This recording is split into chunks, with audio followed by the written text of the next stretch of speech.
if you're past your probationary period inside your job, usually you're okay to apply for a mortgage as long as you can show that you have the down payment and that you have security in your job as well. For ourselves inside real estate, when you're in a sales role that's commission based, then or if you're a small business owner and you just started the small business, you need 2 years worth of track record inside your tax returns, right? So for me, I'd have to show 2 good years of production to be able to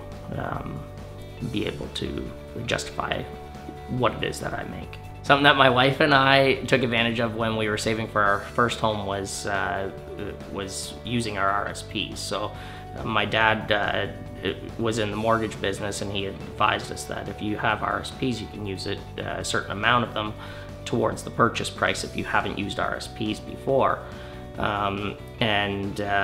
For us, we were getting, my wife was getting bonuses, and we were getting rather decent tax returns, so we figured if we could take that money and put it into an RSP, something that's zero risk and it doesn't have to be locked in for any length of time, that we would be able to get a tax credit each year on our tax return, so extra money given to us by the government that would go towards that RSP pool of money that we could use towards our down payment.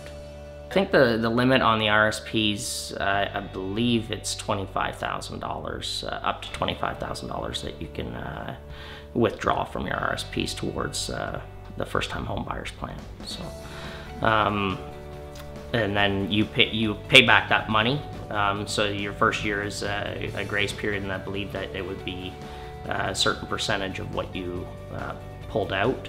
You'll have to pay back each year, and if you don't pay it back, then you would have you get taxed on that money after the fact. And then as far as other programs that are available to you for a first-time home buyer, if you haven't owned property before, you get up to $2,000 towards land transfer tax, so you get that fee waived. Another product that we were able to take advantage of on our second home was the cashback mortgage option. And the way that works is that you put 5% down, and on closing, after the house is closed, then the bank will credit you 5% of 5% back. So for us, it was being able to put 5% down and then getting money back and using that money as a buffer, because a lot of times people struggle to get that 5% saved, and it's very, very hard to part with that money that you've really worked hard at saving. And if you can afford the monthly payment at a higher interest rate, so usually with the 5% cashback option, you'll have to pay a higher interest rate.